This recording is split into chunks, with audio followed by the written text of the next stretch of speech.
Subscribe करें हमारे YouTube channel superfast news को और साथ ही प्रेस करें बेल आइकन ताकि आप हमारी लेटेस्ट वीडियो को देख सकें। First of all, thank you very much having this chat. I appreciate you giving your time, and Absolutely. I know you must No, be pretty busy. not any more than you. So It's a bit surreal that everything is locked up. I mean, yeah, it never is that. happened before. Yes. It's surreal, but also just frightening. I mean, because I think it's not that anybody actually knows what's going to happen next. Yeah. And you have kids, so how are they finding this? My daughter is a little stir crazy. She wants to be with her friends. My son, he's younger and he's more happy to have a parent at hand at all times, basically, etc. So for him, it's not a bad thing. But there is a full lockdown there, so they can't go out at all. Oh no, we can go out. We can walk around. There's no restriction on walking, for example, or cycling, or even driving. It's just you're not supposed to get together with more than I don't know, some number of people. Before I start, I've got a curiosity. Yeah. You got the Nobel Prize. Were you expecting it, or was it did it come out of the blue completely? Completely came out of the blue. It was not. I mean, I think that it's one of these things that if you spend time worrying about it, you could obsess a lot. Yes. And I'm reasonably good at not obsessing about things that don't have an immediate impact on my life. So. I had no premonition or expectation or thought about it. It was completely a surprise. I mean, it was quite a big deal for us in India. We made you made us quite proud of. Thank you, but I mean it's a big deal. I wasn't saying it's not a big deal. I just think that you can obsess about it, but it's not that there is a process for it that is understood by anybody. So whatever, anything can happen. So one of the main things I wanted to discuss with you is the impact of COVID and the lockdown and the economic devastation on our poor people, and how we should be thinking about it. I mean, we've had in India for some time a policy framework, particularly when we were in the UPA, of providing a sort of a floor for poor people, Narega, right to food, etc. And now a lot of that work is going to sort of fall by the wayside because we have this disease coming, and millions and millions of people are going to fall back into poverty. So this is something. I mean, how should one think about this?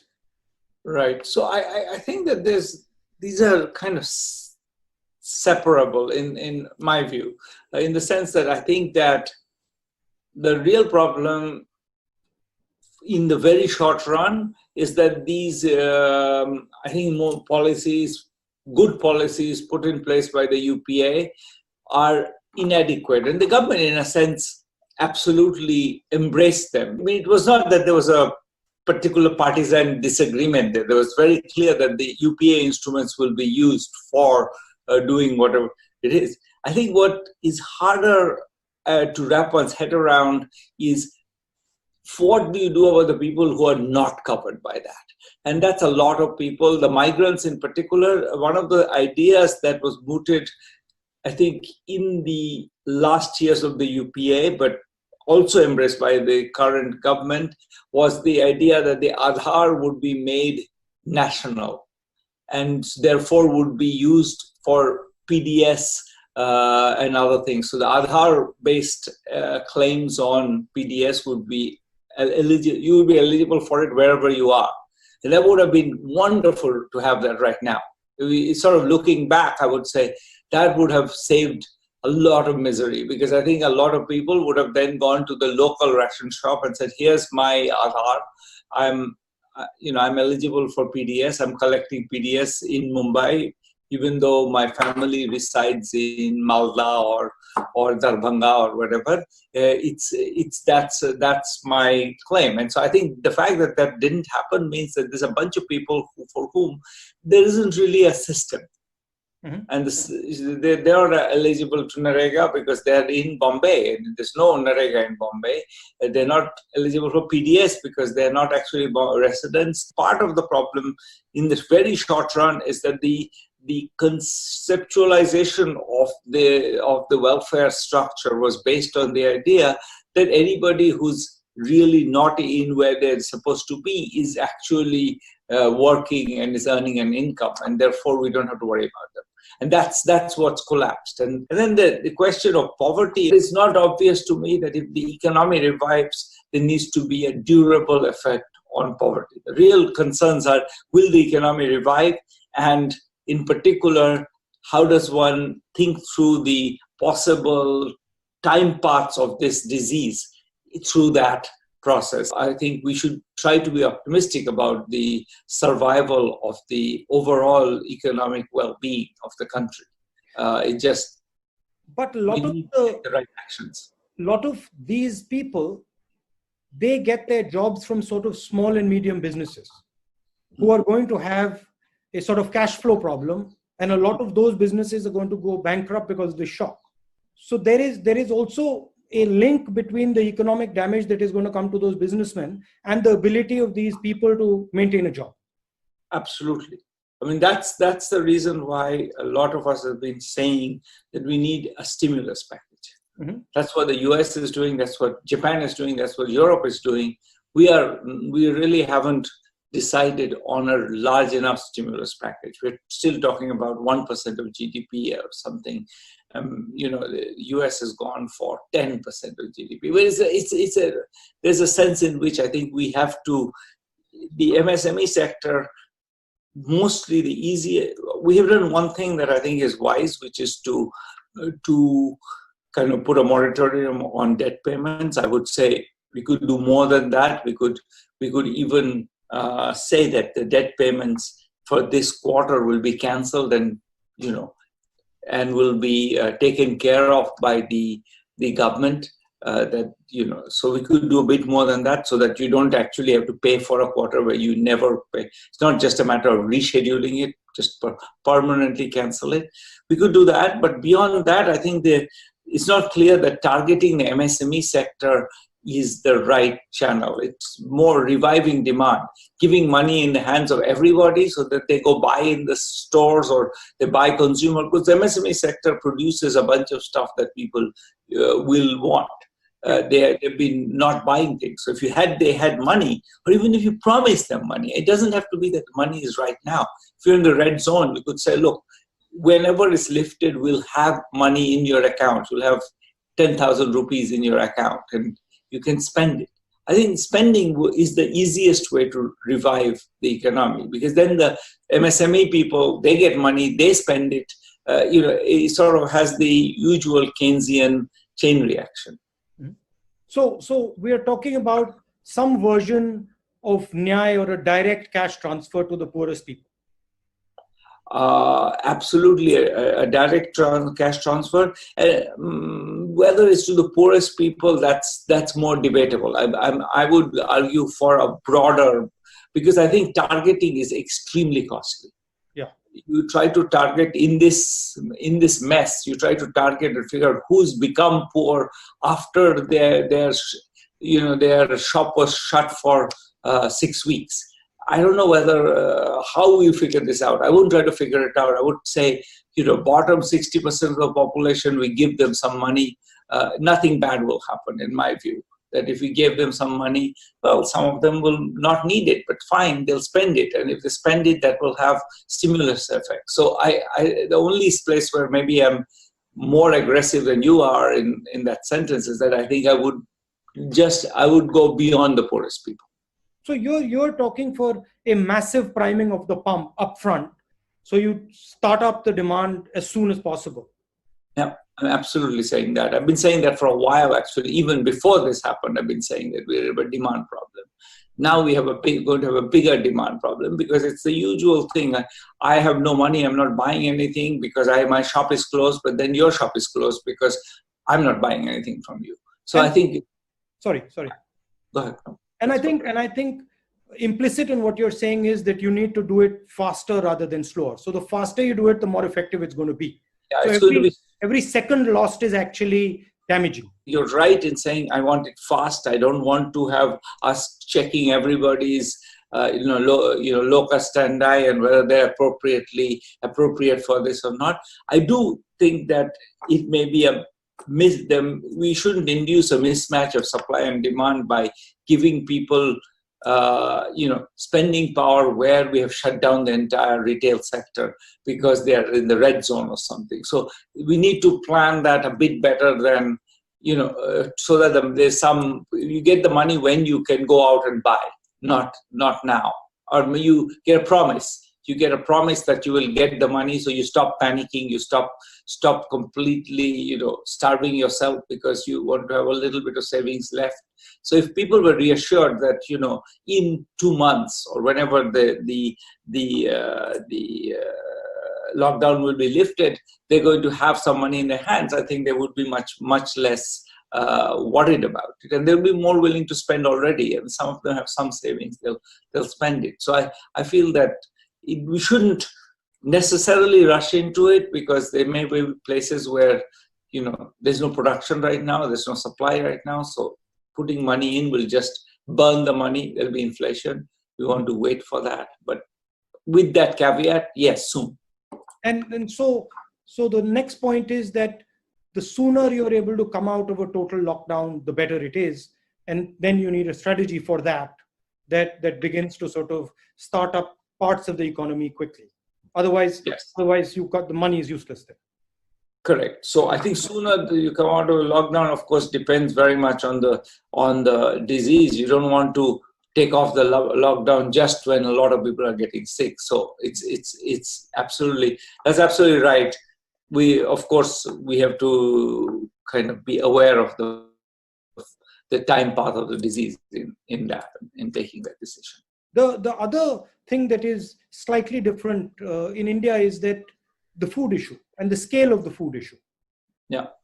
So we have large numbers of people who don't have ration cards. There's an argument being made, just hand out what is in the godams because it's going to get more and more full as the harvests come in.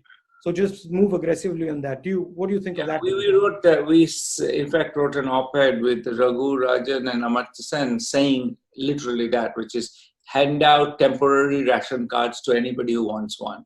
In fact, put all other ration cards in abeyance. Just put temporary, anybody wants one, and it's a temporary ration card, lasts for 3 months for now, and maybe renewed for another 3 months if necessary, and honor that. So give everybody a ration card. Anybody walks in, give them one, and use that as the basis for making transfers. I think we have enough stocks. We can keep going for a while. The Rabi crop has been good this time, so we're going to have tons of wheat and rice. So at least wheat and rice we can keep giving out. I don't know whether we have enough dal or not, but I think that the government promised dal as well, and so hopefully we have enough dal and oil and cooking oil. But yes, absolutely, we can definitely do that and should really do that. Give out temporary ration cards to everybody. And what else would you think should be on the sort of the package that the government is thinking about? I mean, we've spoken about small and medium. We've spoken about migrant labor, about the food issue. Any other things that you feel should be on that? I think the last piece of this is just, I think, for the people who, to get cash to people, we really need some machinery. We can't really get cash to people. And people who have the Jan Dhan accounts, they can get the money, but many people don't. And especially, migrants may not have the access to that, etc. So I think we want to also think about what happens to the substantial part of the population that doesn't have access to these things. And probably the right answer is that we should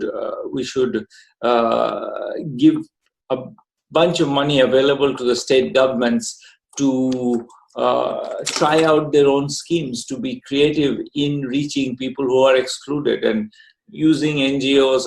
I think that we have to be willing to take some amount of, mistargeting, malfeasance. Some money will be stolen, but I think if we sit on our hands and say that we don't want to do anything that's going to possibly go wrong, then I think we'll make sure it goes wrong in a sense.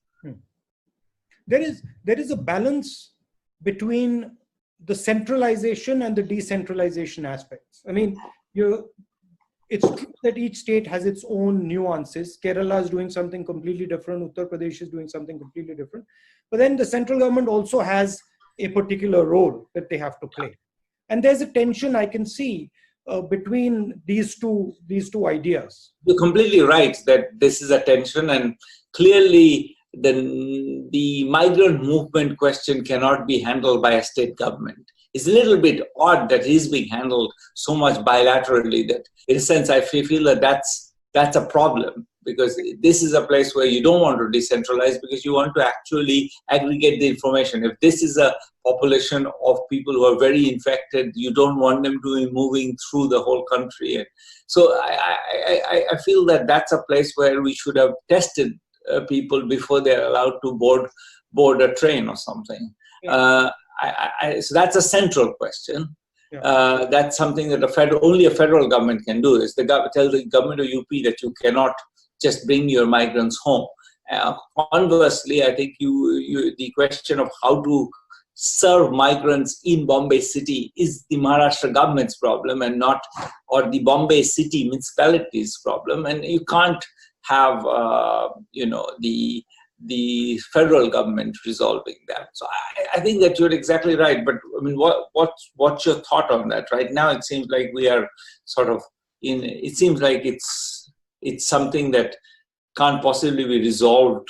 In the longer run, I think we need to think of, institutions which are more robust in that way. But right now, I don't see what we can do about it. I mean, I feel that you have to create option value.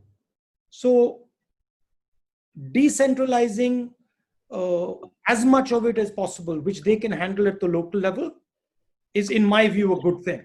So the tendency should be to sort of parcel out things that can be managed at the district level and at the state level. Of course, there are some things that, district magistrates can't decide about airlines and about, railways and stuff. So I feel that the big decisions should be national.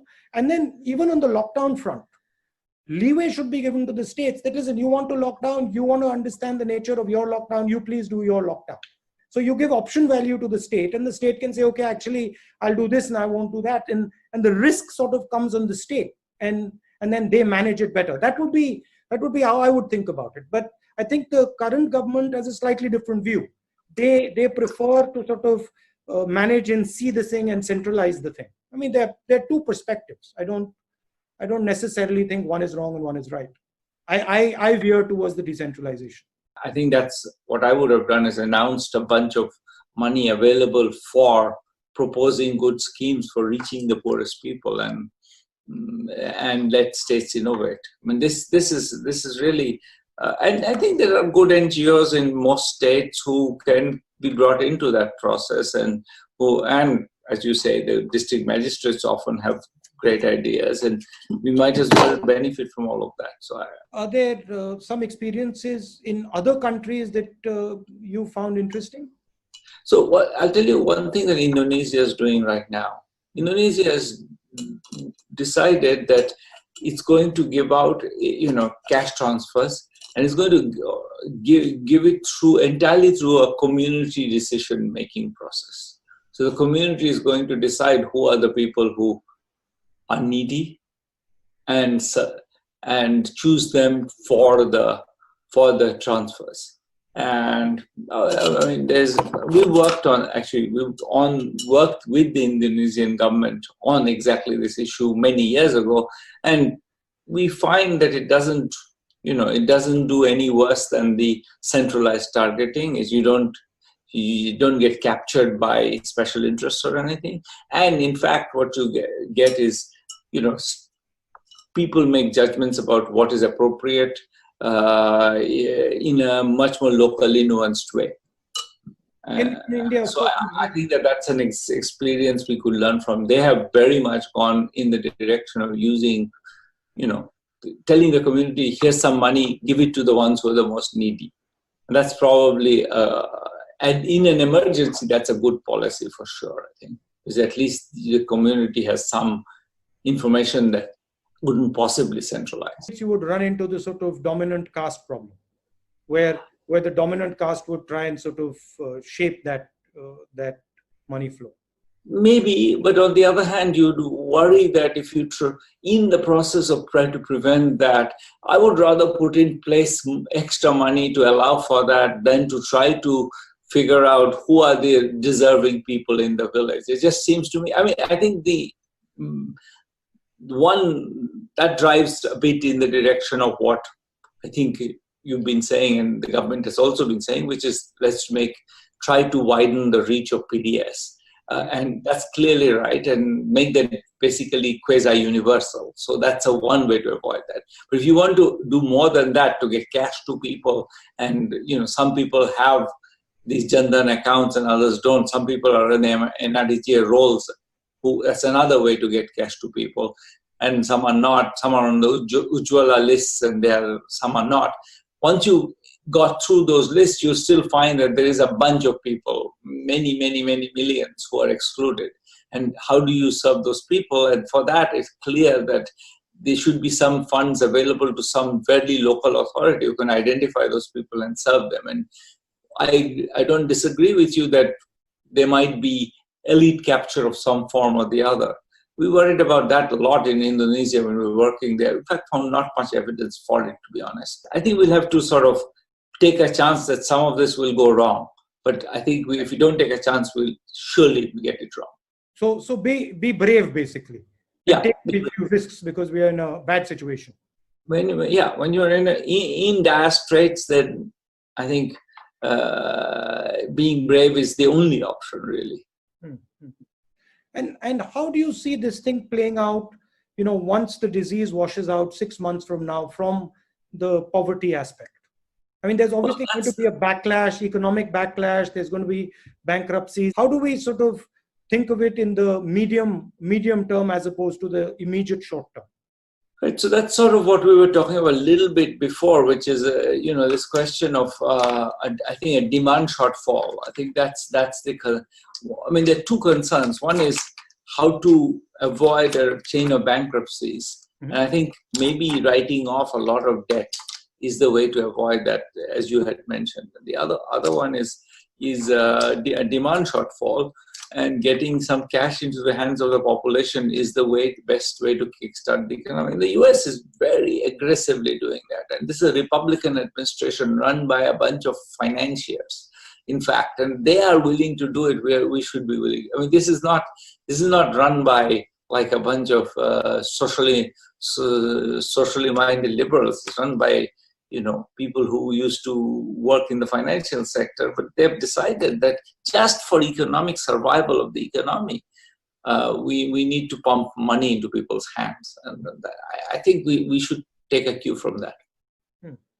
This is also changing the sort of balance of power in the world to an extent. That is also pretty clear. How do you think about that? I think that both of them are right. I'm very worried for countries like France and Italy, which especially Italy, I think had a fairly disastrous outcome, and partly that's a result of the state being the Italian state has been run by, really, not very, let's say, distinguished people for a while, and as a result, it's sort of the health system was on the last legs when this hit. The US moving much more in a nationalist direction is extremely frightening for the world, for the rise of China being a threat, but if the US starts reacting to it, it could be an extremely destabilizing threat. So I think that's a that's something to worry about a lot. The undercurrent is that strong leaders can take on this virus. What is being sold is that it requires one man to charge into, against the virus. That's really the problem. That has been disastrous, as we know. I mean, the US and Brazil are two countries which are just messing up right and left. And these are two quote unquote strong men behaving like they pretending that they understand anything, but even what they say every day is kind of laughable. So we have this, if anybody wanted to believe in the strongman theory, this is the time to disabuse themselves. Thank you very much. And thank you. That was a pleasure. Please, when you're in India, let's have a cup of tea or something. Yes, that would be lovely. Yeah. And regards to everyone at home. Yes, likewise. And take care of yourself.